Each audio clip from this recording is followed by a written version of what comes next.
Hello everyone and welcome to my oil painting class. And today we are painting Scotland again, and we've got a lovely Glencoe Valley and one of the Three Sisters, which translate from, I think it's pronounced as Beinn, Fhada, but I might be wrong, but it's translates as Long Hill. So we're painting a lovely view. We've got loads of greens, exciting cloud covering part of the mountain. I've got stream, we've got a beautiful focal point of the cottage. This is my original photograph, and I've played with the composition, and I think a lovely elongated panoramic view will be really exciting. My board is not quite panoramic. I think I'm going to start on the lower part, but it gives me an opportunity to think if I wanted to bring any more clouds or possibly just trim it. So interesting way of planning and developing work. Original photograph, tonal planning, considering different layout, planning your picture and developing as it goes. So my initial thoughts, elongated panoramic composition. So let's think of it, let's develop it a little bit more as a thumbnail design. So how I'm seeing the picture, I'm going to place my focal point of a cottage first on the blank shape. I quite like the beautiful dark trees around it, okay, which again gives me that focal point, maybe those details which will bring attention to the cottage, okay, so we can work into some lovely texture of the trees here, and then add the rest of the valley around it. So perhaps our separating the land, the mountains from the sky. So let's find that almost a very wide W shape. So let's find the way for it, maybe somewhere here. Okay. Mountain which is under the cloud, and finding where is it coming out. We've got another range of peaks somewhere at the back. The lovely base of the valley somewhere here, so that's might give us a lovely range of greens and lovely patterns of subtones. They're quite similar in darkness, but the variety of colors in here. So that's what my thumbnail design is for, to kind of start identifying some of the shapes, some of the perhaps plans for future color. We've got a lovely little bank as the valley is not flat, it's not a flat plateau. You've got little indents and little sub hills here. So I've got a lovely raised area somewhere here, which is reasonably dark, so I might just identify that one as a little pattern here. And whatever left space within my panoramic shape here, I think I might just frame the bottom part of the painting, looking for some of the darker patches of plants, of shrubs, of some of the heather, grasses, whatever they are there, yeah. And that might give me almost a balance of shapes somewhere here.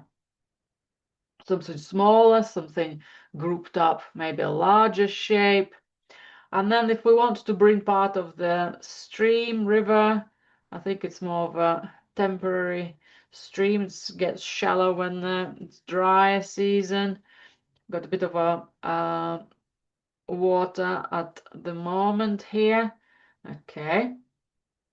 And then I love that cloud, almost like a little vortex of a cloud parting. Okay, somewhere here. But I need to be careful not to paint it as a volcano. We want the cloud descending. We don't want a volcano, so we might need to think of lighter colors. We might think of that coverage. We might think of maybe a little bit of transparency to it. But that's exciting kind of movement of the whole shape. I quite like a little bit of blue sky coming through. Maybe somewhere else it might just come out. So our thumbnail design is a very basic, almost looking into the photographs or the view, giving us a little summary, giving us a little bit of the inside. We started thinking, we're starting to identify some of the shapes. So what I'm doing now, I'm separating the darkness of the land to light of the lighter tone of the sky. So in a way, I'm already planning a very simplified shapes of what is going to be most light, the cottage and the sky with the clouds, and most of the land will be medium darkness, just variations of the greens and browns, and then we've got most darker tones, the patches of the grasses and the lovely pine trees, maybe some shadows on the mountains as well. I think that might be quite nice as well.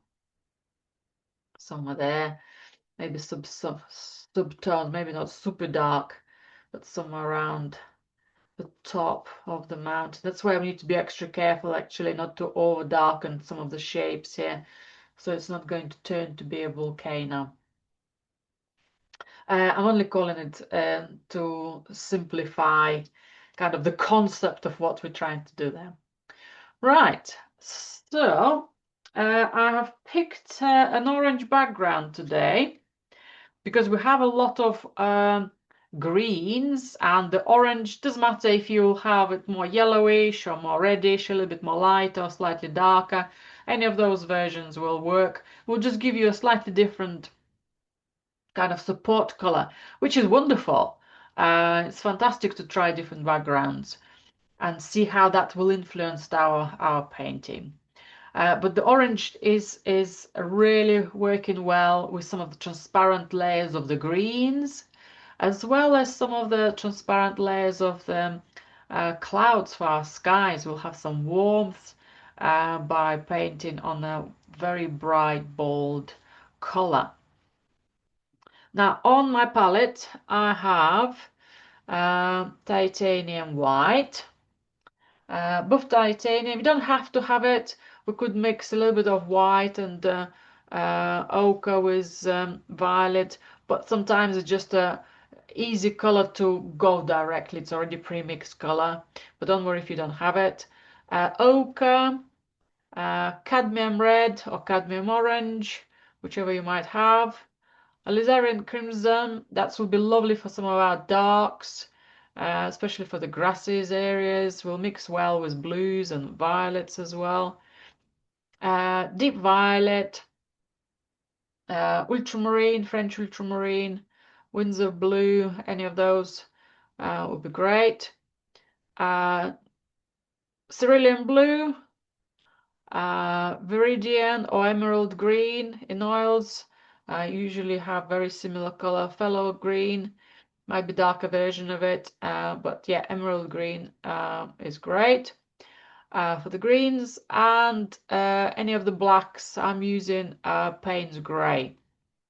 Got a little bit of blue in that. I don't need much of it. Maybe if I wanted to make some indigos, or if I wanted to mix some black with my reds. So it's not going to be used directly, but as an additional color. Right, I'm just going to put my gloves on. And the plan for today, I'd like us to do a basic sketch for the layout for our painting. And then I have a piece of paper which I'd like to use for some exciting strokes and use our painting today, so our board today, canvas, our orange color. See how transparent layers of textured marks and textured mark making could influence our work and the confidence strokes, using the range of brushes, using maybe a wooden wedge, maybe a palette knife,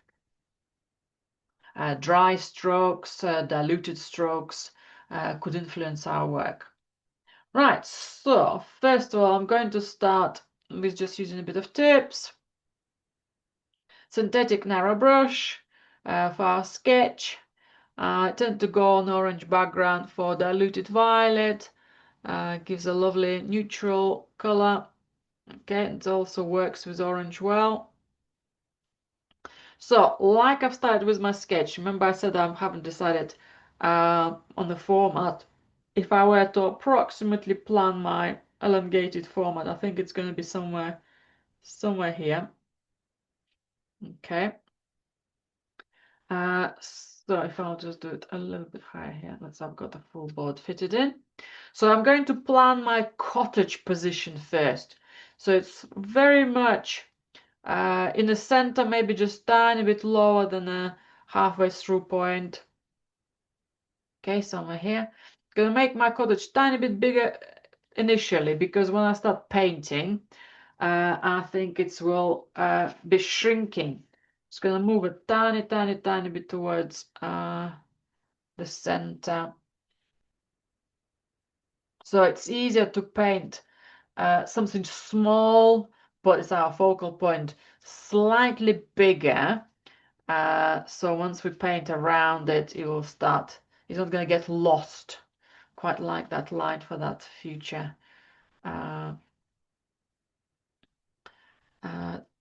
darker shape around it. Okay, so I've got my cottage. Let's plan some of that shape of the trees.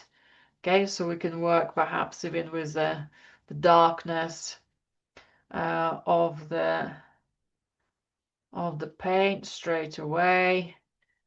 I'm not too worried about quality of my strokes yet. I'm just mainly looking for a shape around the cottage. It was lovely when we were there, when I took a photograph. There was a very tiny wedding. I think there was only five, 6 people, including the priest. They had a bagpipe. So that was very, the music, the atmosphere was wonderful. So I'm looking for the trees somewhere here. They're getting more on the line here. Okay, that gives me an opportunity again to compare the size of my trees in comparison to the rest of the shape, to the rest of the valley. Maybe plan some of the darkness, simplify it, not going to be taking too much attention. Okay, that's okay. Maybe that hill is going to start a little bit higher. Good. Right, now let's plan the sky. Let's look for that W of a line. So we've got a lovely drop of a hill here. I think maybe just a little further. Actually, I quite like it being a little further. It doesn't have to be. So I'm looking where the cottage is in comparison, where the little dip in the valley. We can change things. We are not photographers. We don't have to copy exactly shapes as they are. We can amend things to suit us. Okay, I think I'm happy with that. And that's going to go behind the trees somewhere there, the valley. And then I'm working into the mountain under the cloud. That's where I might consider bringing a little bit more sky. So this is the sharper exposed part of the mountain here. Okay, so I might just remove that one. And the base of it, Somewhere there. Okay, maybe a little bit steeper. So we've got that overall valley, yeah, here as well. So we can have some lovely highlights on the land, cast shadows from the clouds above our heads here. Okay, so some of the other colors, layers will be coming up here, and then there are some more peaks somewhere behind. But for this part of the mountain, you can probably see the rest of it. Maybe if I were to imagine at top of it, maybe it will be somewhere here. But what I'm gonna do, so it's when I'm building up a cloud above it, I need to reasonably plan the darkness so it's not going to be exposed extra light. And possibly there are any glimpses of the mountain behind that mist of the cloud. That will be within that area. I've got a little light on it. So I feel it's important for me to talk through those details because it makes me aware of the weather conditions, makes me aware of certain details or the reasons for uh, certain shapes or darknesses, or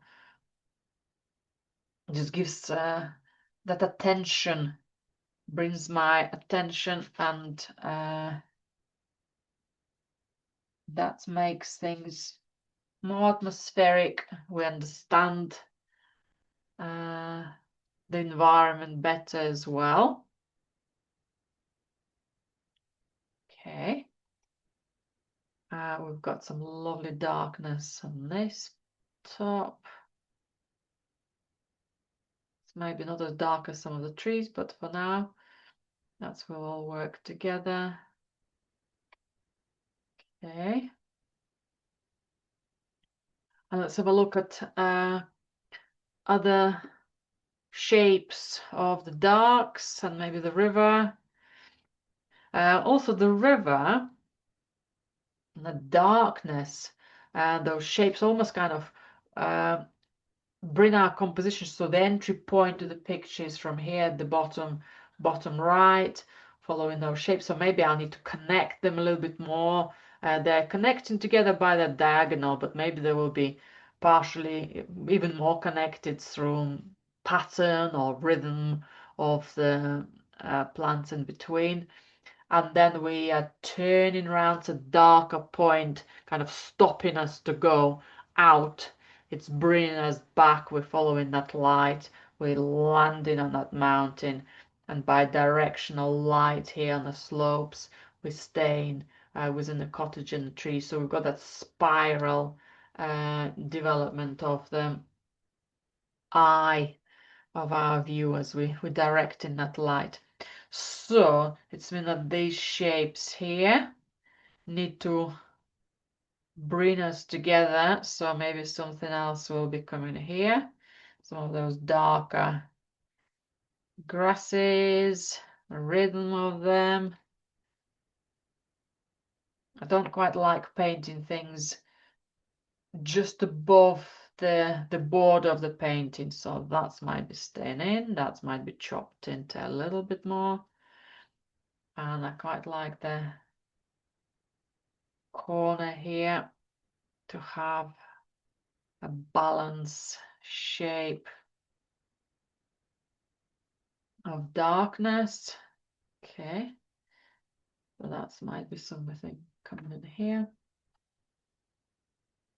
And again, that little connection is very important. So without the river, that looks something a little bit missing, a little bit empty. Can we bring that river a little bit more further in? Can we have that bend of the water coming in a little bit more? But be extra careful painting the shallower bank, lighter bank. We don't want it to appear like egg yolk on the frying pan. So when we'll be using the color and tones, so if you have a look at the black and white picture here, the water and the sand are very similar in darkness. Okay, so make sure that they're not gonna have that yolk egg, fried egg impression. Okay, maybe we'll bring some extra darkness on the water so kind of to get rid of that shape, but that light in the water might be connecting with some of the lovely shadows on our sky. So again, sometimes bright reference like an egg, fried egg, will give us that reminder of not to do it. Also, it might give you an opportunity to not to make a perfect borders for it. Yeah, perfect round shapes. So I might have done more of a symmetrical shapes now, but when I start adding color, maybe I can make the bank less perfect, more slight variations to geometry. Yeah, less perfection to shapes. None that egg, fried egg representation will go as well. Right, and then we've got a bit of the sky, so that's where my final decision about the size of the painting is going to go. So, I love that vortexy feel of the shadows. Maybe a little further down here. So a little bit of an opening of the blue, bit of light coming through. Okay, got that beautiful mystery, got beautiful drama. Okay, now worst case scenario, we can paint more sky and we can always cut it. Okay, and then the lower cloud shadow is going to be somewhere here. So that's not going to just take over and not balance it. Okay, something lower cloud somewhere here as well. Again, so I'm using loads of lines to have that visual paint to paper, so to say, feel. Yeah, what works on a photograph, or if we see something in front of us, need to have that translation in the line and the shape by ourselves. Okay, right, so I'm happy with that. Only thing I think might be my picture. Just lost a little bit of that. If it's a straight line, I think that's a bit better. Okay. Right, and as we are ready with our composition, before we start painting, let's explore some of the exciting strokes. Right, so I'm going to use a piece of paper as a little sample of my strokes. I've got an old brush. It starts splitting at the, well, everywhere actually. And that will be a lovely texture making brush. If you have a hug brush, which I've got here as well, there we go. That might be a lovely texture making tool as well. So I'm going to have tiny bit of tabs because I'm working on the paper. I'm going to plan some of my colors for the clouds. So first is going to be a little bit of buff titanium. I probably will use a bit of white as well in my painting, but on my white paper we're not going to see it, so I'm going to straight away start with a bit of buff titanium.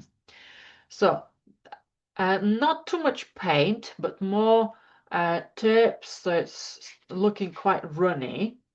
And I'd like to have different type of strokes. So I'm almost playing with a brush of how that mark is going to appear. So I'm not just painting like this, okay? I'm trying to use the tips in the base of the brush and seeing how partially that pigment is getting smudged and getting applied. Now, the almost like a watermark, the terps mark, it's quite a dark here at the moment, so you can't quite see how the color is, how the paint is stretching out and blending. So what I might do next, I'm also going to use a little bit of violet. If I wouldn't have had tips, buff titanium, I would have had a bit of ochre with some violet. Okay, that's my darker version. I'm going to use a tiny, tiny, tiny bit of ultramarine. So the color will start to be a bit more grayish rather than brownish violet color. And that gives me more of a darkness to my cloud. So I've got some warmth and I've got a little bit of extra darkness. And again, I'm just playing with the strokes and seeing how they will start printing, smudging, yeah, how they will start giving me some exciting texture. Classic shapes of strokes, of forms, Turn and Constable will be using. From quite runny, oily strokes to a bit more thicker ones as the layers building up. I can go tiny, tiny bit more darker, so I'm going to go for a little bit more blue and violet. Bit of ochre to compensate for that coolness. Okay, so that's another extra darker tone. Don't think I'll need as much darkness there in my paintings, so I can always use a bit more white or buff titanium to kind of tone it down. But the lovely effect of extra darkness started to build our clouds much more three-dimensional. Okay, and again, I'm working with the same playful strokes. Even watch how I'm holding the brush. So I'm not holding it as a pen, but I'm working, holding the brush from the top. Yeah, so the brush is lying on the surface, and I'm just holding it from the top, maybe using my index finger on the metal brush holder here, and just working with that, yeah, in a wonderful, exciting way. So there is a little bit of runniness, and there's a little bit of dry brushing as well. So that's stretching that viscosity of the paint from very runny to medium to dry could be quite tricky on the surface. So when we start adding oil, at some point we might need to wipe our brush to work into the strokes. Now, I will get this paper out again for my greens, but while I've got my clouds colors, I might just get going for my sky. What I might also do is to have, so I've got loads of warm colors here for my clouds and the sky, but I might use a little bit of fresher blues. If I'll use, I haven't washed my brush, so I still have some of that gray color on it, but if I'll use fresh white and a hint of, okay, maybe a bit too much of ultramarine, some of the paler blues might be an exciting way of connecting color. Look how excitingly it smudges and how the previous colors come out from my painting. Now, working on the white paper is very different to what happens on the orange paper, but at least we've got an idea of what's happening. White is almost like not quite a neutral color, but we see the true colors. On the orange background, that color representation will be very different. So let's have a little play there. So, just going to wipe my brush from the blue first, because I want to start with some paler colors. So a bit of tips to clean it up, and then I can use some oil. Okay, so a bit of oil. The viscosity of the paint will be more liquid-like, more oily, more smooth. So I don't need a lot. So I could have some of the dry strokes later. So let's start with that buff titanium. Okay, and what appears on my white board, so my white palette, it might appear differently on my orange background. So let's look for any lighter areas, and let's just block some of the lighter tones with that Renier buff titanium and see how it will start appearing. Okay, allowing kind of future white come here as well. That will be all good. So that's playful strokes. Quite like doing them continuous so the pigment doesn't stop. Okay, there might be some extra light lower part of the cloud. And as my pigment is running out from my brush, the effect is becoming slightly different. I'm smudging some of the earlier violet line, and that's again mixes the colors together, gives some exciting color combinations. Okay, if I'm running out of it, can I top it up a little bit more? I spotted a lovely light here. It will be fresher white later, but that's going to be my base for it. Okay, some of there.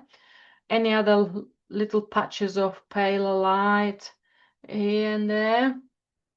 Okay, maybe this one's coming in.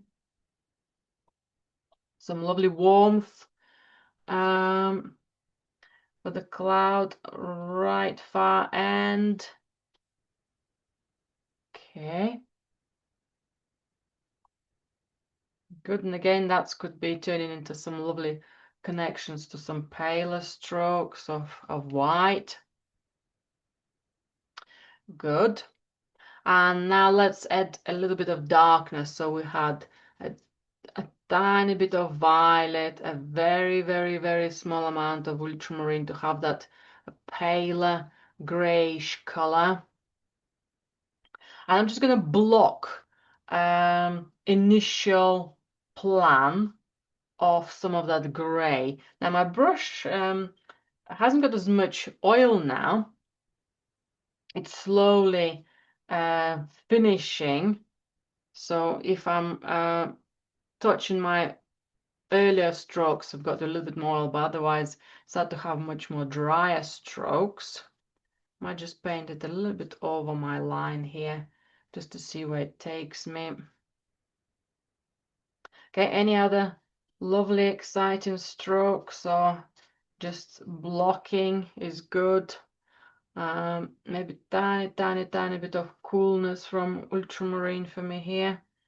I think I'm gonna check all of this cloud, lower cloud down. If we see some of the orange behind, that's marvelous.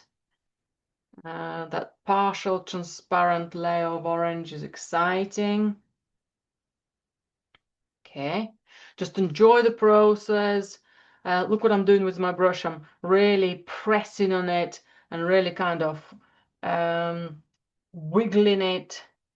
Sometimes over talk through it and make maybe a little bit more stroke than I need. So it doesn't have to be doing a lot. Right, so my cloud is actually lower, so it actually comes through somewhere here. Okay, and maybe even tiny bit lower somewhere this side, but that was my possibly top of the mountain. Okay. Don't quite like that line. And then how it goes away, goes up, and some of the smaller shapes of cloud stays, goes down, but perhaps a little bit paler. Okay, so something is going on there. Right, and now I'm gonna bring a little bit more of light. So I'm going to wipe my brush. If you wanted to wash it, maybe just a gentle clean, really, unless you have a lot of paint on your brush, which you shouldn't have been. And I want to use my fresh white. Okay, that's very thick, so I think it will still need a little bit of oil just to get the consistency of it more flexible. Okay, every white, depends how old the paint or what manufacturers make it is, will behave slightly different. So mine just need tiny bit more oil. But the thicker the paint is, the easier it will be for us to introduce it now. So for example, my fresh white could come somewhere here. Okay, there's a little window of light, and I can decide if I wanted to smudge its borders a bit more. I just want to see, excuse me, some fresher light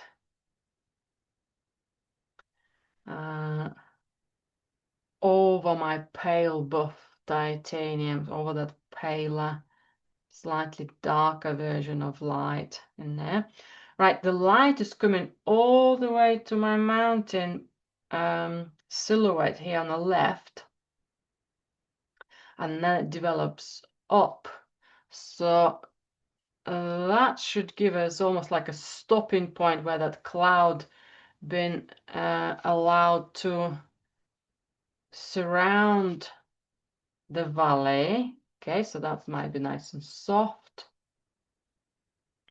And here there might be more of a mingle of how the light travels. Okay. So explore strokes. If they don't quite happen to what you want, just enjoy the process of it. And you can always wipe them off. Just use a cloth or a sponge, a little bit of tape sometimes even, and just wipe it off and give it another go. That's why practicing it on the paper is really exciting, because you don't feel too pressured.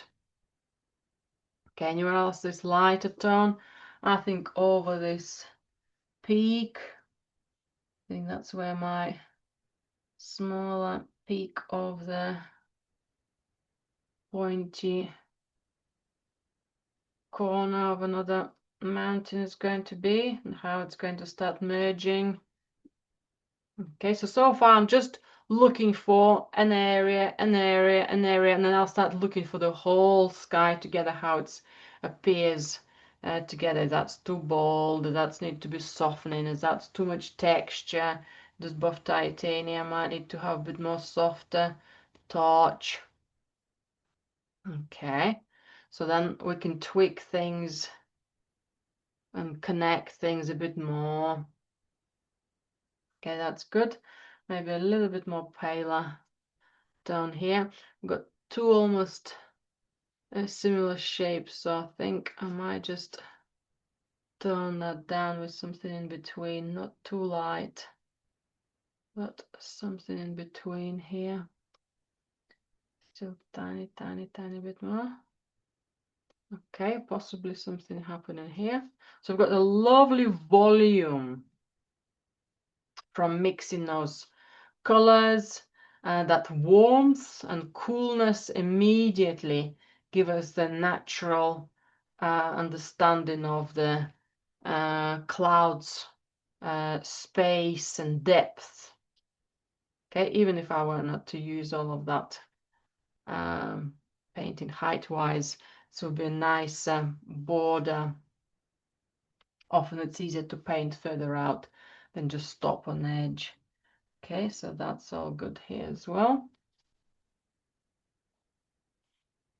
Okay, still thinking about that shape. Is it too strong?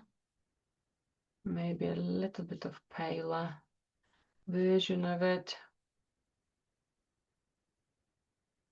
And that's where that lovely mark making comes in. Gentle touch, gentle smudge. Okay, have the balance between the light and softer, paler layers. Okay, that one's almost hugging the cloud here as it's about to come round. I quite like this bit now. Okay, and then where that light, that cloud carries on, okay, that going over the mountains, I might just have a little hint of it being slightly paler, just to show that movement.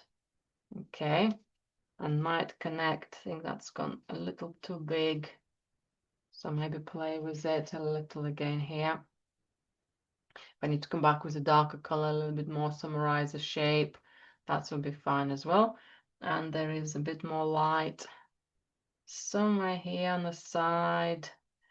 That light is almost maybe not as bright, but coming up to show that's the other side of the mountain. Okay, and the light here will, I'm quite happy to keep it paler rather than too strong. Okay, so that part might just need to go a little further into the darkness. Okay, back seem to picked up some red. We'll just tone it down with the violet and blue.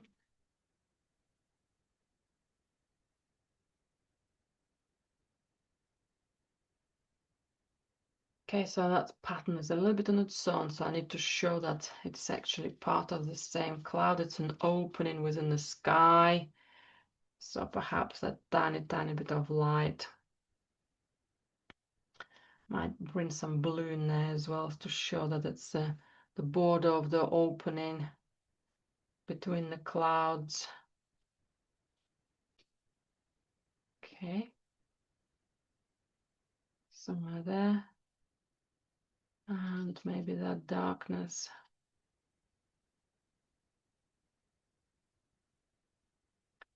Might just break this part down as well. Okay, that's a little bit more believable, a little bit more settled as well. Tiny bit of that light coming through. And that's why I quite like painting if the boundaries stretch out. That's always exciting to see. It's always kind of interesting to see that border. Okay. Right, and let's find my extra bit of blue. I'll need a smaller brush for that. Let's go for something smaller than this. There we go. A bit of oil. And let's go for some white. I think if I were to go for cerulean, slightly deeper option for it. I want to go for my ultramarine, but I think ultramarine will work well with my shadows on the clouds, but fresh blue sky to show that lovely light of the still of a sunny day somewhere, that changing weather somewhere behind the cloud. I think that cerulean will work better. So I'm looking for somewhere here, that blue gently breaking through, putting it on top of the colors of the cloud shadows, also smudges into the color and showing us that other clouds just covering that blue. Okay, just opening up somewhere here. Maybe just opening up a little bit more somewhere else here. Okay, we've got 1, 2. Can we put another little dab of it somewhere else? Now, at the moment they're of a similar size, so I might plan how much of it's going to be about. Tiny, tiny bit of white. So it's a lower part of the sky, so that might be lighter here. I think maybe a little bit less of the blue on this side. And perhaps tiny, tiny bit more darker to show some of the depth.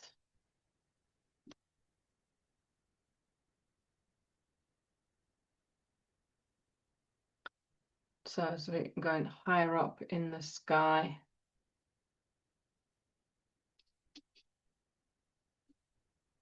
Again, that might not be there, but by the time we trim it, it might just support enough of that blue as well. Okay.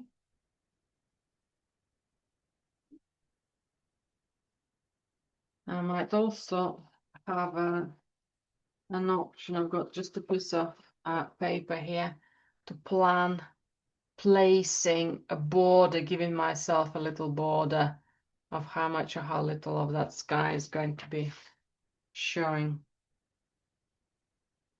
Maybe just a little less. But again, everybody's work might be needing different nuances. So this is something exciting is happening. And I'd love you to feel excited about your confident strokes. Right, good. Let's stop here. And let's have a look at some of our greens. Right, picture is just sliding a little bit. Right, next, let's mix a little bit of varieties of greens. Now, most of our greens are going to be medium darknesses. So I would go for white as our starting point and as our emerald green. Okay, emerald green on its own with white looks a little bit less pleasant and definitely not working for our landscape. But the moment we start adding ochre to that and having more of a warmer color, okay, mixing it really well so that turquoisey cooler tone is disappearing. So I really need to press on my brush to get rid of it all. So I'm going to put maybe a little range of tests of color here. So that might be somewhere for some of our highlights. If I wanted more of a yellowish, I'm deliberately not using direct yellow today, that ochre will have more of the color connecting to the Scottish Highlands rather than the bright greenish yellow color. So that's another lovely one. And also, it's not going to make it too light for a lovely grassy lawn look. So let's have a bit of cadmium red to this. That will start having more of a brownish green. Okay, so that reasonably similar darkness. Let's have tiny bit more green. That will make it darker, and I'm going to add a bit more cadmium red. So that's your fantastic opportunity to mix a range of greens for the highlands, for the moors, for the peaks. Okay, so that's a lovely kind of hacky type of green. Okay, what about if I wanted to have it less brownish but going towards more of the green? There are lots of browns, so I might just have more of a proportion of the emerald green, less of the red. So it's all talking about proportion of each color Okay, so again, the darkness is staying more or less the same, but the color is changing. Another lovely color combination is any of our greens with a bit of violet. You can make the color very dark very quickly with using the violet. So maybe using a small amount at a time. If it gets too dark, we'll have to use a bit of white or ochre to make it lighter. Ochre consists quite a bit of white. So that's my violet-y. Okay, that starts to look quite grayish green. So I want to have more of that violet just to see what it's gonna give me.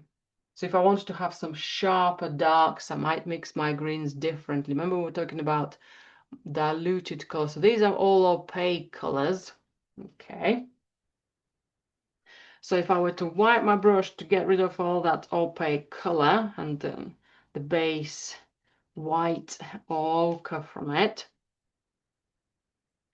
So my other options are to go directly for emerald green, okay, a runny one, violet, and have that proportion more towards the violet or the green. Again, against the white surface, it's not quite as exciting, but against the violet, so the orange surface, what's going to happen here? So I might just use my orange paper, my orange surface here as a little testing border. Where's my tip pen here? So if I were to not to go behind this one as my just spare testing corner. Okay. Another lovely colors. I'm just looking at some of these darks. We have quite a lot of browny reds. So if I use my Alizarian crimson just against the orange, you've got one darkness, maybe a little bit too bright, but with a hint of violet, that starts to look more exciting. So might not even need my Payne's grey. I think that violet-y red is wonderful. Let's see if I mix it with a little bit of Payne's grey, cadmium red and Payne's grey. That's a lovely combination as well. That might be wonderful. When I'm using a runny color, I prefer to use it first before the opaque color comes on top. Just for that viscosity, that combination of runniness and thick paint. I find the runny surface applied first is easier to handle after. And what I'd like to do next is to use some strokes. We were using something similar for the clouds, but maybe with a rougher brush, maybe with a bit more of a fluid speed for our painting. We'll practice that. So let's get my paper out again. Not to smudge my paint, I'm just going to use it on the bottom here. So for example, even using this smaller brush, I can go for, let's say, my cadmium red and Payne's grey, and looking at some of these grasses, how they interpret it, yeah, just working it into more playful way, using not just precise strokes, but just using that exciting movement and dynamics. Okay, and sometimes all we need is just to warm up to create some of the texture before we go for our painting. Now my paper absorbs quite a lot of oil. When my primed surface will bounce back the oil and will stay runny and smooth and smudgy. That's the advantage of priming our colors ahead of the painting. So the surface will be able to scratch. I wouldn't be able to scratch it much on my paper for texture, but I can scratch it. Yeah, it's on my board for lines, for bigger shapes. Let's give some lovely texture from my palette knife. Also that little wooden wedge. Okay, I can or use the paint to scratch it as well to give it less precise mark making, or dip my wooden wedge into the paint and create some texture on the board directly. Okay, so we can do that one on the paper so we can see things a bit more there. There's some more precise linear work. What I can do here, I can just wipe this one off and just use this area for some more tests. So that's another practical solution if you wanted more of a test area. You can always have a color prepped next to a painting and use it as a wiping off surface to continue practicing your strokes. So I'm going to bring a little more of the blue, maybe ultramarine and cadmium red. And I want to dip my wooden wedge into that. And I want to test some of the extra strokes. Yeah, and that movement. And something you would like and something you wouldn't. And something accidentally will come out and you will struggle to repeat it. But the idea of things is there. They can also go with more thicker paint as well. I'm going for direct color, but I can pre-mix it as well. I'm going for a bit of ultramarine here, just seeing what's the texture. It's harder to see it on a screen as it's quite small, just dabbing. So that's quite nice. I quite like some of that gentle, almost like not spider net, but it's just got that little delicate texture, which I think will work on the foreground. So what I'm thinking of is using that softer, runnier strokes first before adding some opaque strokes after with the lighter tones as well. Let's give that one a go. So any of our darker tones from reds and violet, reds and Payne's grey, reds and ultramarine, green, emerald green and violet, any of those. If you don't have to use them all. Sometimes a stroke of one color, it might be enough, so you don't have to put a lot in order to bring that variety of color. Right, so I'm going to start with some of my cadmium red and a bit of Payne's grey. Okay, that's quite nice and runny. So let's plan. I quite like now all my tubes textures are gently drying out. So I'm going to almost reintroduce the oil here and bring the color at the same time. Okay, so that might be okay. My picture is sliding down again. So let's bring crimson and a bit of violet. Okay, can I just play with my strokes? Can I bring a little bit? Now, we don't have to keep all the strokes. Some of them will be smudged, but that range of blockiness and a range of diluted shape. Now, this is almost of a continuous line here, but I think by the time I bring my paler colors, that will be broken down, so that's okay.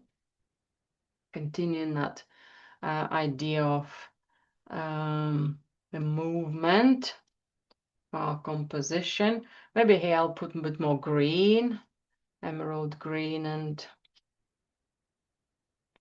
the violet. I think that will be quite nice. But put a reasonably big chunk of it here. I think I can cut into that after with a little bit of lighter paint, maybe a tiny bit more violet. For the bank of my river. Okay, but it appears quite black, but when I'll have lighter colors around it, it will smudge and show its true color a bit more. Okay, and also I wanted to have a little more ultramarine and greens, or any of that palette color and ultramarine. And I want to bring some of that into this mountain. I'm going to paint the mountain a bit taller because I think I will be cutting the picture anyway. So it just works with where I painted the cloud. Okay, some of that shadow is very dark, but again, I know I'll be painting some paler tones into that area, so it will get paler. Alternatively, we can use a little extra oil and dilute some of that darkness, or wipe some of it off. Okay, I think somewhere here might be enough.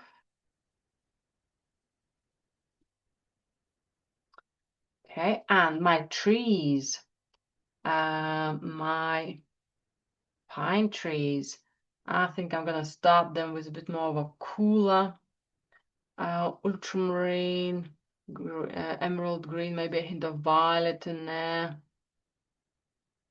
and put it's more of a darker shape first, avoiding my cottage, my white here as much as I can.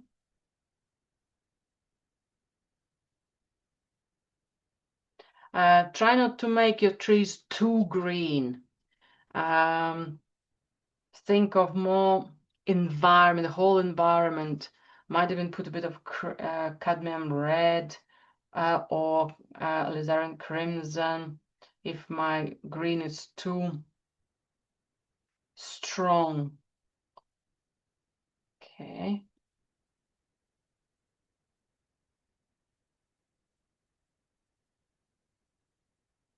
So that stays more of a shape. Can I put some of these pines a little bit taller? Against the white, the strokes pick up some, against the clouds, the strokes pick up some white and become stronger into emerald. So I'm trying to compensate that by bringing extra red, that extra warmth, maybe somewhere there. Okay. Good, good, good. Right, and maybe a little bit of darkness for my mountain, but it's not going to be as dark as the rest of the darks. Maybe something that type of darkness, but in a different color. I'm gonna go for a little bit more violet, perhaps with a tiny hint of buff titanium. So you've got a tiny bit more of a less transparent look. But the darkness still need to be there. So that violet, maybe a hint of ultramarine, maybe a hint of Payne's gray. So I'm looking for that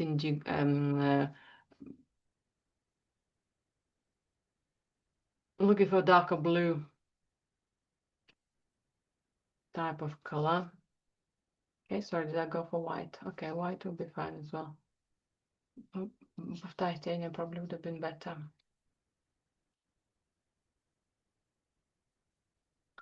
Okay, so let's test that one out. I wiped my brush so it was a little bit too runny. So let's just see how that, okay, that doesn't show much. Okay, that's better. From under the cloud, some of those textures of the rock will start to come out. Again, don't be scared of painting more than we need, because we can always have paler color going over. I'm adding a hint of buff titanium. It will make the colors tiny bit more lighter, giving a tiny bit more of a,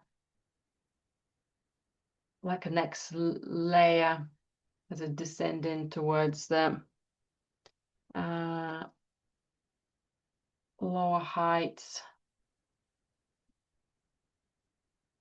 Brings a tiny bit of darkness back where some of the clouds shadows will give us still beautiful depths. Okay, quite like some of that. Might just bring it over a tiny bit more. Okay, that's might be too light. On another mountain, maybe just a little connection, and also on that little peak. I think that's what I was looking for, that tiny little other peak standing out. Indigo, that's what I was looking for, the name of the paint, sorry. Kind of indigo and violet, indigo and gray. Okay, just might make this mountain slightly coming out of the mist. Is it got a sharp edge or is it partially still in the mist? Okay, so that's nice to have that little bit of a sharp edge, softer edge, playing with the light a bit more as well. If we wanted to see any of the darkness of our mountain through the cloud, similar color might just come somewhere in and out, and again ready to be lost from that cloud, from that peak. Yeah, not too, I tend to put it a little bit sharper and then smudge it a bit more, so there is a bit of that hint of it there as well. That might just go a little lower, that smudge of a lower cloud.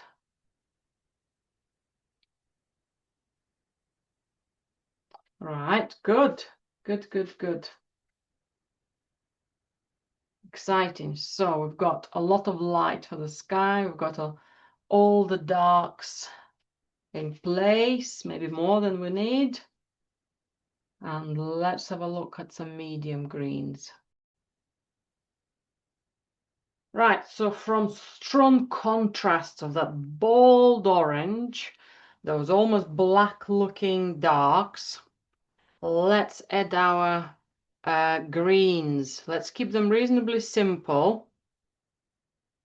But let's block most of our orange. So last time I had a bit of white, some ochre, and some emerald green as my first starting point. Okay. This looks like one of my lighter tones. Now I think I could do with even lighter tone for some of the highlights, but I can come back to them. So let's start with something close to the most light for the greens, but maybe not there yet. So I've got that lovely light here, somewhere behind.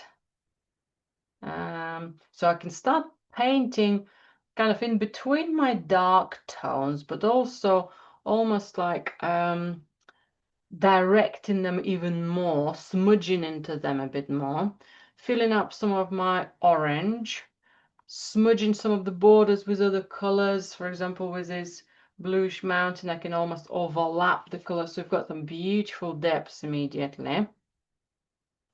Around the pine trees, I can quite confidently go and block things there. Just want to have a tiny bit more of a range of colors, so I'm going to have a bit more ochre. So it's not going to be too the same, maybe a tiny, even a bit more of the cadmium red. Okay, so let's make sure it's all mixed well. Sometimes painting around shapes like trees also give us exciting silhouette. So any of those, if you prefer the mark makings through the brush strokes, if you prefer the silhouettes of the trees, how they come out from painting around shapes, whichever those tricks are best working for you, use them all. Use the ones which works for you. Don't be scared of investigating and deciding what it's going to be. And different workers could be different. So I might even eat into some of that texture with a lighter green. I think that might be painted over. Okay, my finger is getting mucky, so that white is no longer white.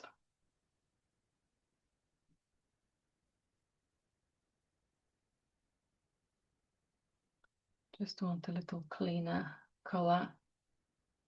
So when I do touch it up, it's not overwhelmed by green. Okay, so let's have a look where some more of that light could come in. Somewhere here. Okay, maybe the border of a shadow here. That's lovely light. Okay, don't be scared of mixing the color, because you will be touching up other darks and they will be influencing your color. They will start giving us a bit more of a smudges. Don't be scared of working around it and keep coming back to your fresher color. Okay, that's good. I think I could do with a lighter stroke somewhere here. Right, and let's go for a little bit more of the orangey browns within the green. So I'm going for more ochre, going for a bit more cadmium red. Okay, so let's bring some of that, maybe color somewhere in between here. Around some of these reds, darker reds, will start appearing quite greenish, so that's good. So that's maybe one of the combinations of color. We can elaborate on it as well after, once most of the majority of the green of the orange is gone. Okay. I'm going to bring some of it a bit more here. So again, my strokes could start being more textured as well as I'm blocking. I can block more simply, and I can block with a bit of texture. Good. Right, any other lighter colors? I'm just looking for a variety of color.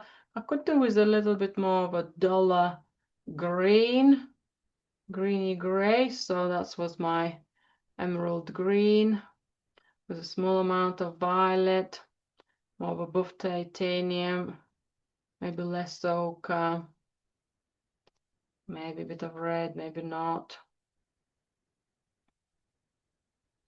Okay, that's about there.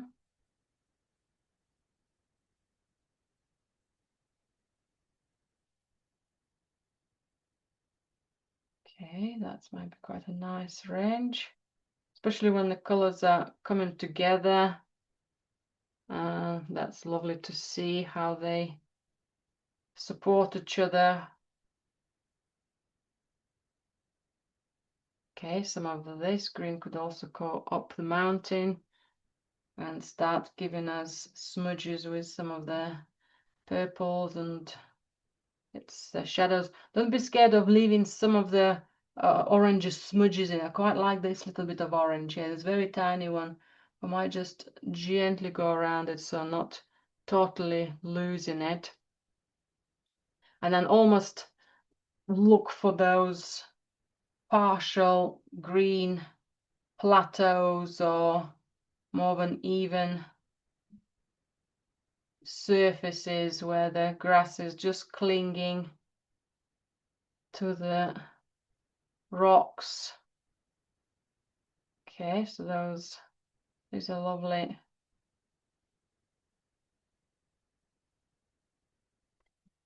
connections.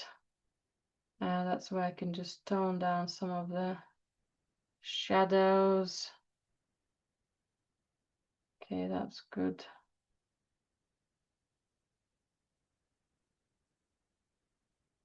Almost like little islands which connect shapes. Maybe tiny bit of lighter border here on the slope. Again, maybe much more light again, just using some of the lighter palette color, possibly topping up the base of the mountain.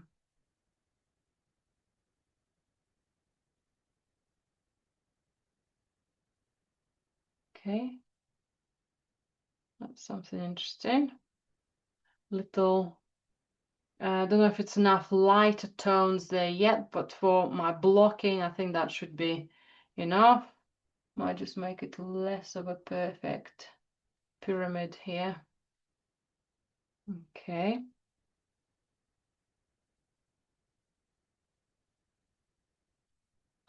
That's going to be a darker color, maybe a little bit more of the one of the reds here.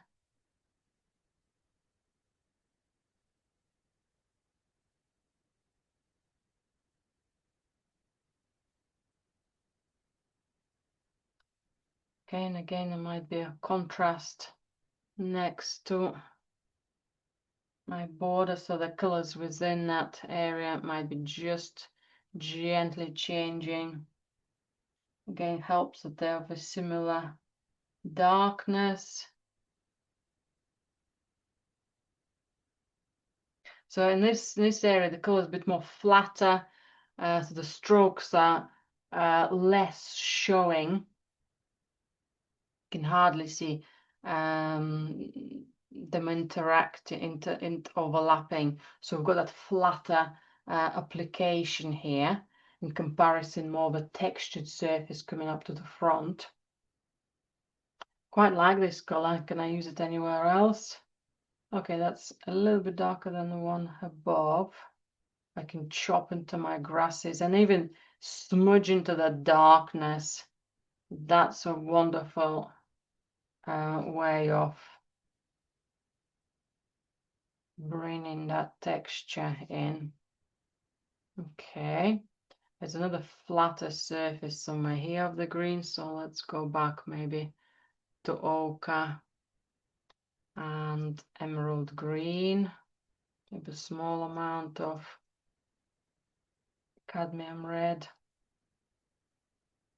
Maybe a bit more ochre there. So placing a stroke is the only way to see if the color works. Okay, that's might be good. Maybe my pine trees might be somewhere pale in that area eventually.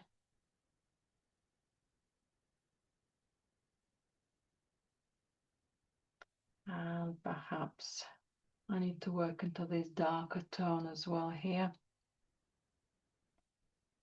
So it separates the pine trees from a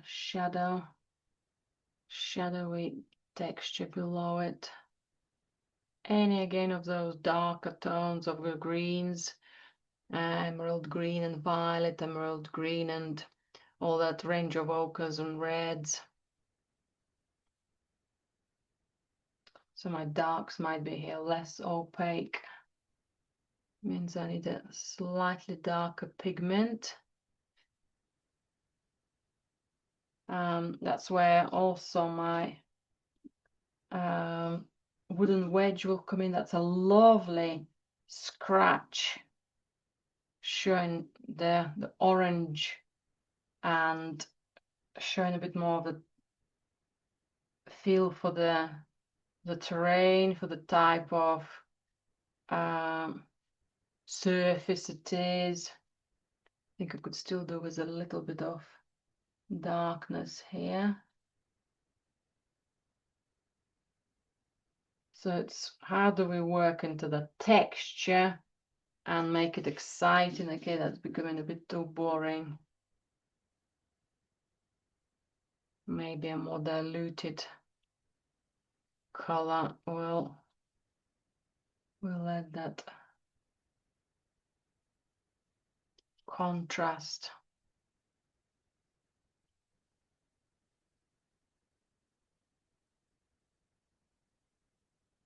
Okay.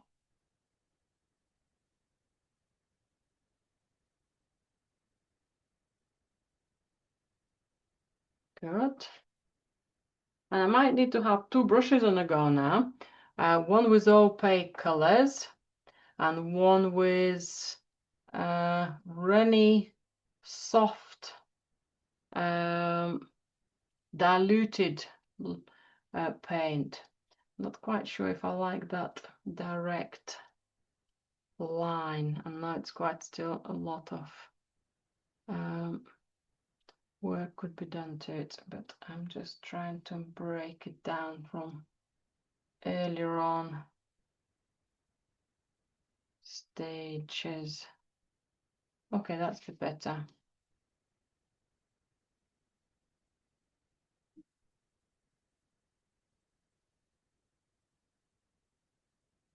Okay, good. Good.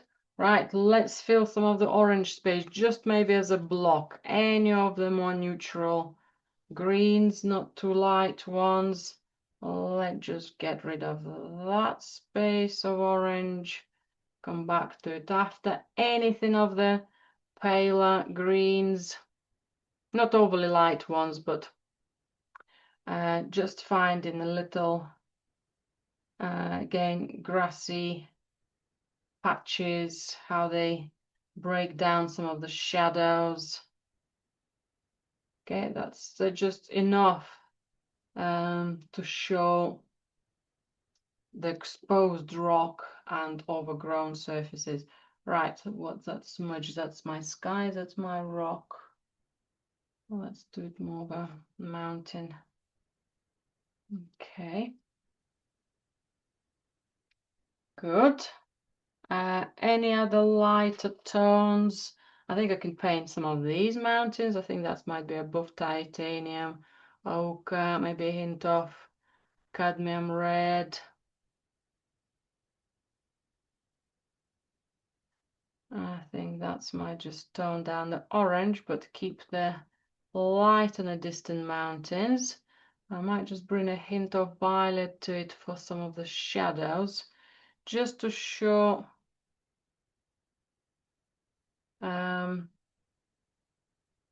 clouds are moving, light is playful.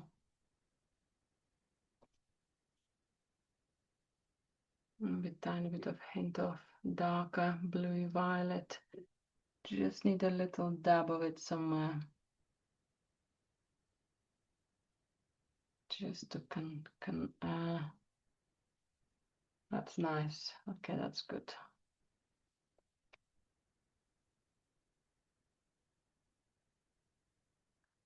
Okay, good. Good, good, good. Just looking at some of that sky in that area. Might just gently smudge that, some just plain two nuances to some of the areas while I'm in that corner. Maybe a hint of light paint some of the pointy corners, define some of the shapes.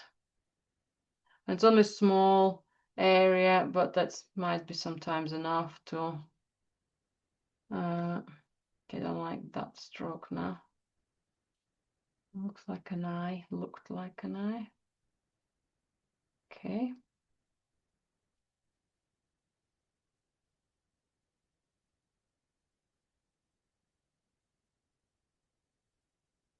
Okay, good, good, good. Tiny bit more of the light here.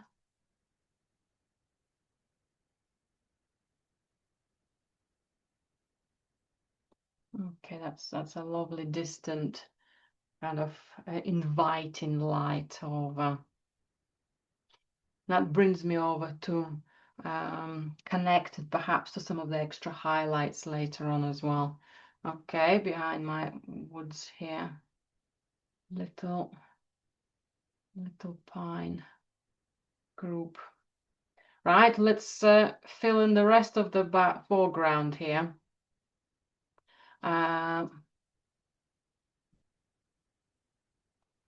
Let's do the water. So I'm going to bring my colors connecting to my sky. Let's have a little bit of paler blues. Let's have a bit of mucky white. So I just used a bit of white on the palette where I was mixing clouds, a bit of ultramarine. Okay, let's see what that will give me. It's reasonably runny.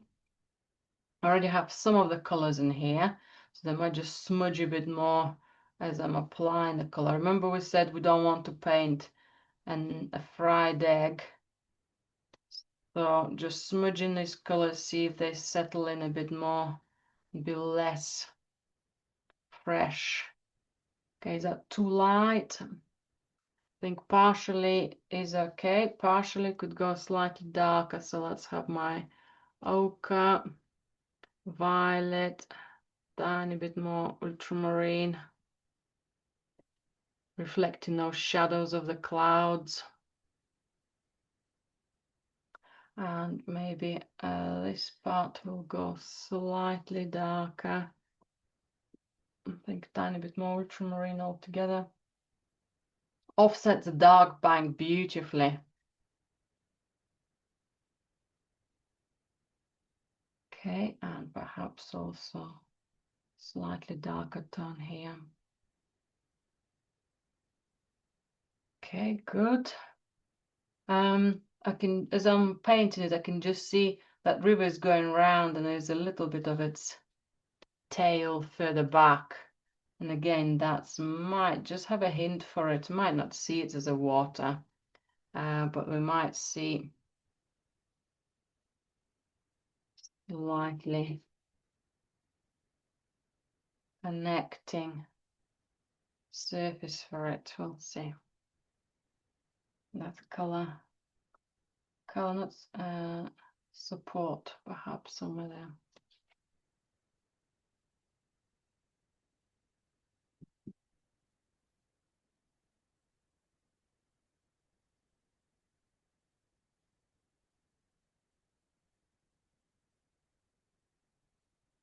Okay.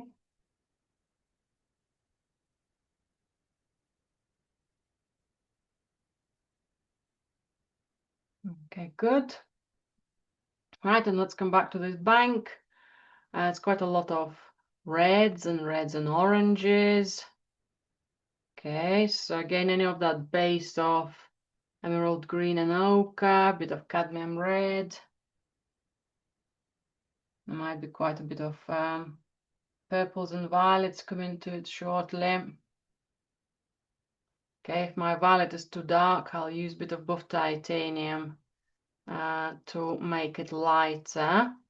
That's not make it too white, and it also keeps that extra warmth in it. So this darkness here of those reddish purples, maybe because when the water is high, might be a different type of plants. Maybe this area floods more frequently. I think I might need a lighter tone above it to have a bit more depth, but that's violet, works nicely here. Maybe that part of my little island will have the darkness. I think I do want a little bit of lighter color on that as well. And now it's all good.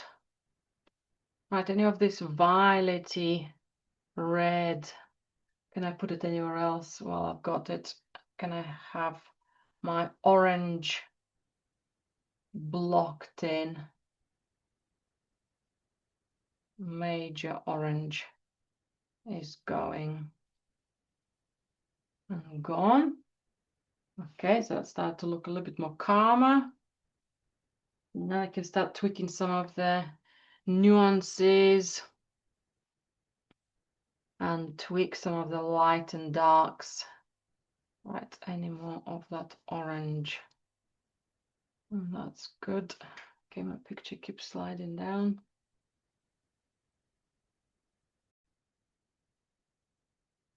All right, so let's keep on playing. Let's have some bit more of the darkness in this area. I think I'm going to go for some stronger violet and crimson. This is what I was originally putting, but let's have something a bit more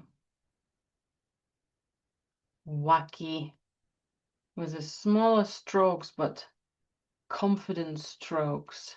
Quite like how some of this green comes in here. Okay. Good. Some flatter green could come somewhere here as well. Again, using a palette knife. It doesn't have to be used. That's maybe a bit too strong. Maybe lifts a little bit too much. I quite like small amounts of it here. So maybe some smaller raised lifted color, maybe by the bank here. If it feels too awkward, try a different technique or try a different size palette knife. If it doesn't work, it doesn't work. It's not a problem. This is just one of the tools which sometimes give us an advantage, sometimes not. So that's totally fine to paint over those areas, but I'd love you to experiment with it as well. Right, so that's good. Right, so let's sharpen some of our contrasts. We're almost there. Major blocking is done. Let's sharpen some of the contrast. This water is a bit too bright. Let's connect it a bit more here. Okay, good. Maybe this contrast is too strong. I'll just tone it down a little. Okay.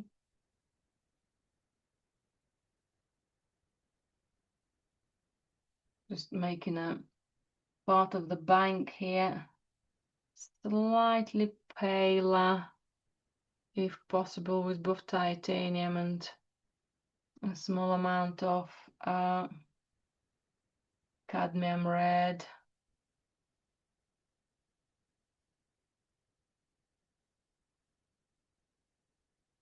Okay, and maybe that's similar above titanium. Gentle hint of cadmium red, maybe ochre. There's a small hint of warmth, so we're not going to have that fried egg feel. Okay, I wanted to have a sharper, a little bit of a sharper border for that island middle. Okay, it's something there, but it's not too strong. It doesn't have to have too much attention to that. Okay, I think that's enough. of showing there's water, but not over telling the story about it. Okay, right, next, let's put our cottage in, and let's have a look, refresh placements for highlights. Right, so for the white, ideally I would go not direct white. I'll go for a bit of buff titanium and white, or white and a hint of cerulean blue or ultramarine. Just something a little bit more. I think I'll go for a tiny bit of a ultramarine. So then if I want to put a very big white stroke on top, that will work even better. So this is almost like finding a shape between my darker strokes around it, because it might start smudging. I can see my trees are smudging into that. We don't want the emerald green being the major color, but it will be easier for us to put a fresh white stroke on top of this type of color. Okay, there's a tiny bit of a darkness of the roof, even possibly a little bit of light for the chimney. I might put a little dab for the chimney.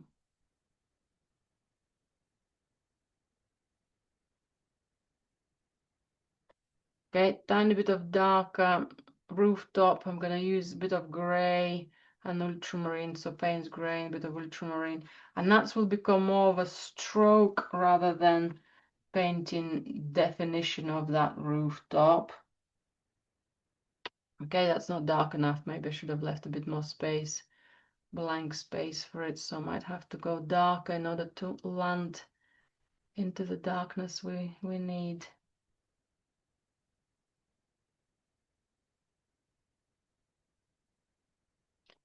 Okay, that's okay.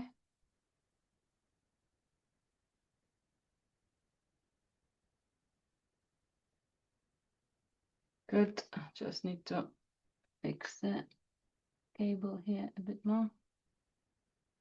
Okay. And maybe just freshening up my stroke for the white part.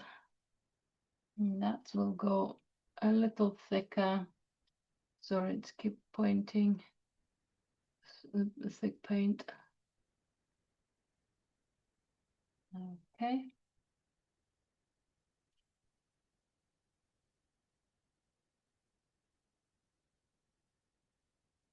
If I lost my window, doesn't matter.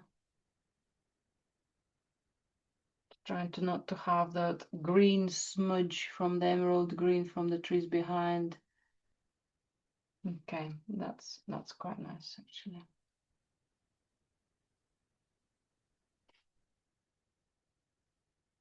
Good.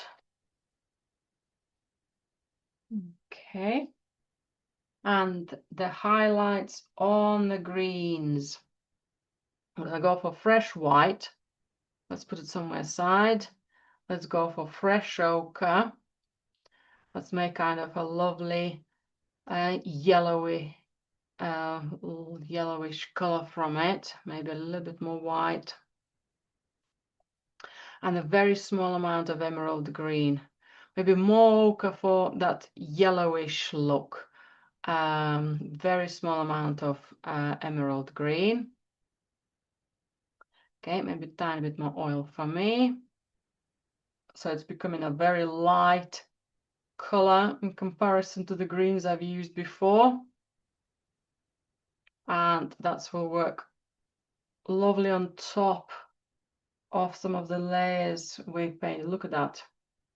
It will blend beautifully as well, but that might be exciting light coming through.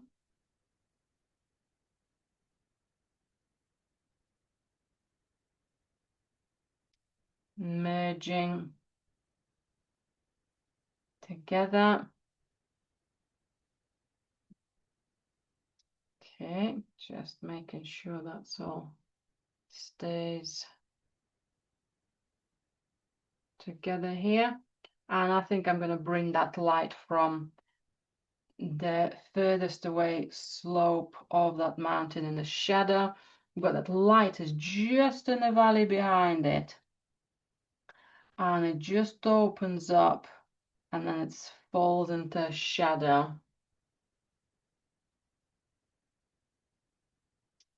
Okay, maybe a bit softer for these lights here. Good.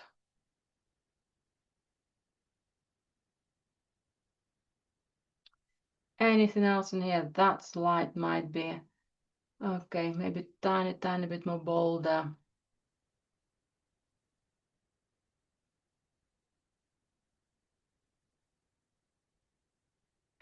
How it disappears, how we're gently smudging into that.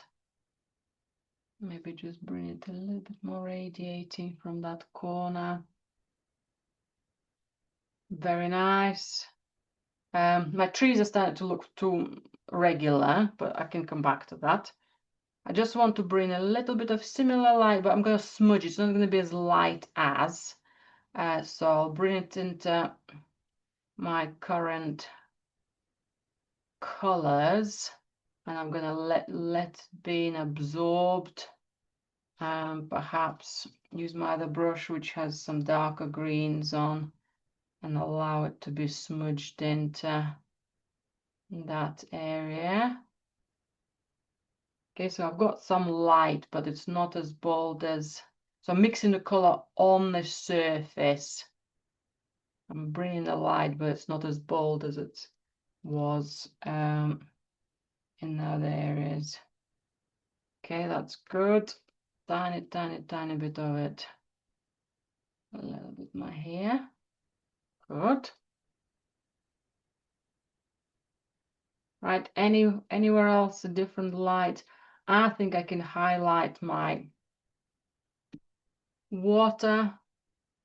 Again, very small amount. Now I can see how the other highlights work. I think I can bring a little bit of it back somewhere here. Don't like it being too precise with the bank. Okay, that's good. It's almost like that's a bit of light from coming out from the one of the clouds parting. We're just seeing some of that. That's too sharp. Okay, good.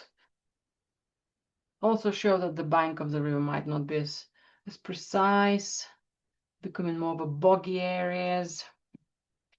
Okay, and I want a little bit of highlights somewhere around the front, but perhaps more into the reds.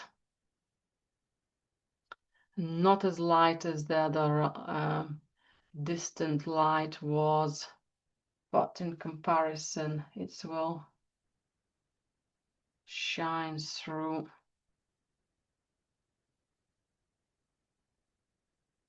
Okay, I think that's a reflection rather than actual light of the paint.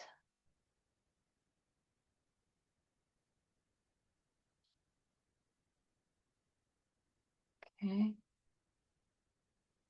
Yeah, that's reflection. Right, put the stroke in a different direction. You don't see the same color different. Okay, that's fine.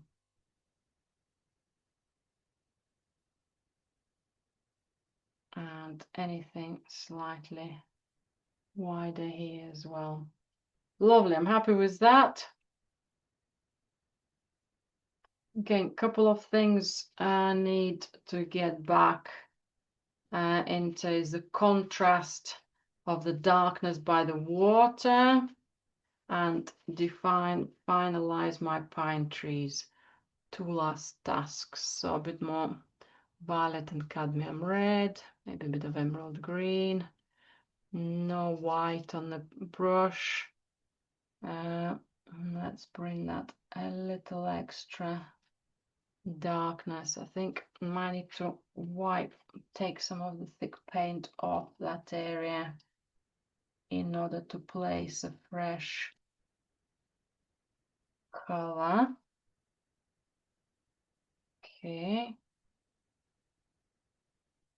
In order to bring that darker bank.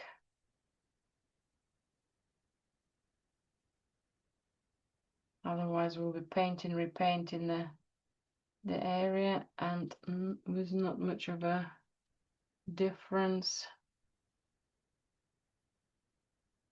Okay, that's better.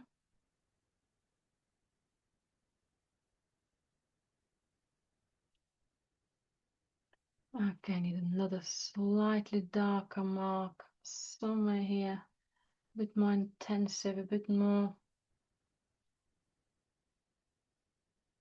giving that depth.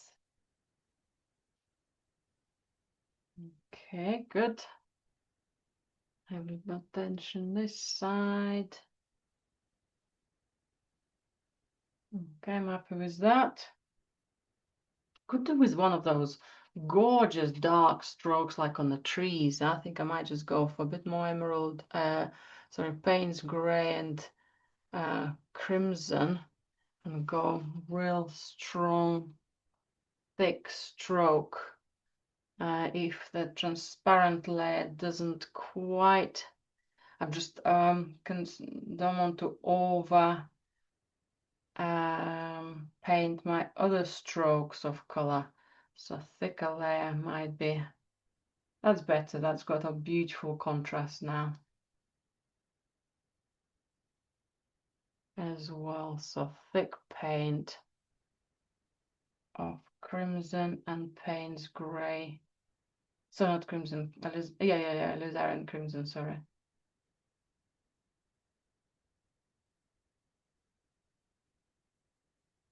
Okay. Right, and my pine trees, I'm going to bring a little bit of warmth to them. I'm going to use some of the palette color, with a baby tiny bit of ochre, that palette green. And the reason I'm going for palette color, so I don't want to have a lot of paint. I just want a little bit of softness. Might even clean my brush.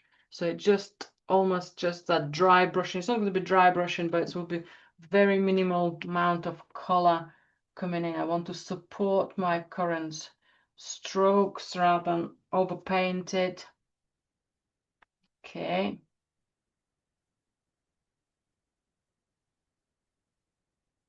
Okay, that's also gives me an opportunity to tidy my gable here for the cottage.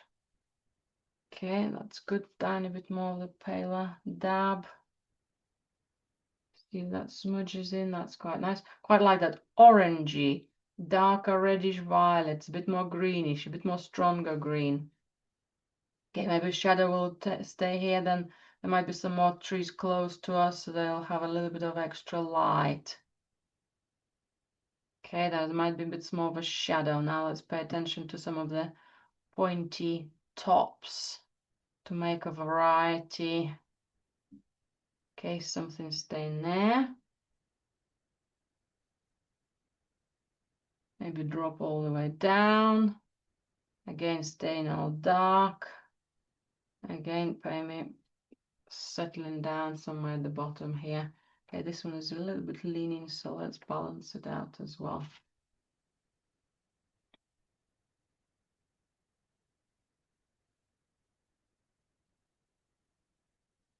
A bit of darkness back.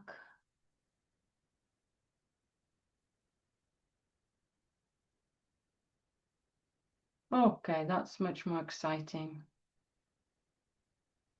Right, anything else for the base of the trees? I think I could go with almost like finding little gaps where some of the tree trunks might have been, so partially lightening some of that area here, and even bringing some very pale light. You know, when we wanted to have it next to the cottage, something like that. Let's just bring tiny bit more of that fresh yellowish green again. And I think we're ready to stop.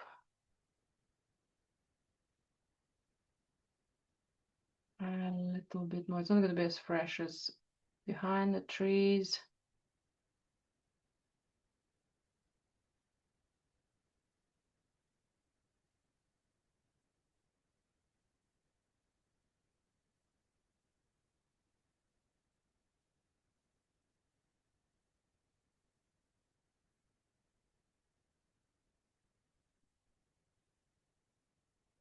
Just mingling it a bit more so it connects together. Lovely. Lovely, lovely, lovely. I think a tiny bit of depth here as well. Slightly lighter stroke. Good, I'm happy with that. Right, double checking any of the clouds. Okay, I think that's okay. If I were to cover it up maybe with a piece of paper, let me just see if I can find a suitable size of the paper. I'll fold this one. Might just give me enough. Okay, so maybe tiny bit of some of this buff titanium could be smudged. Clean finger.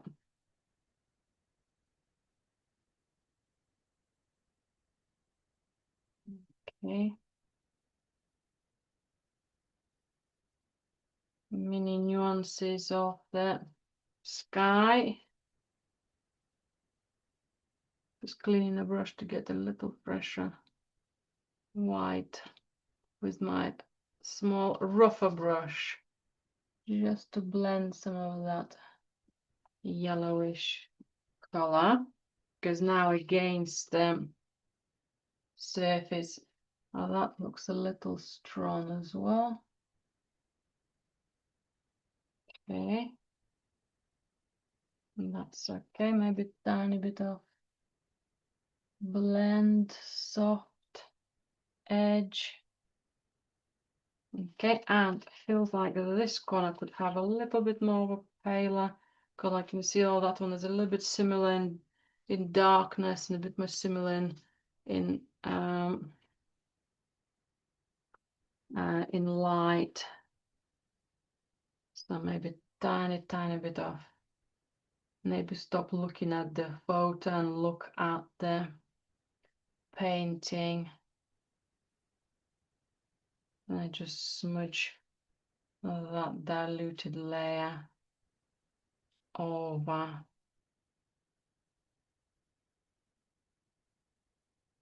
I think that's a bit better now. Gentler, not so red. Okay, that has a bit of a strong little gap. Okay, and maybe that lovely exciting stroke, I might just take it further out as well. And I think I'm happy to stop.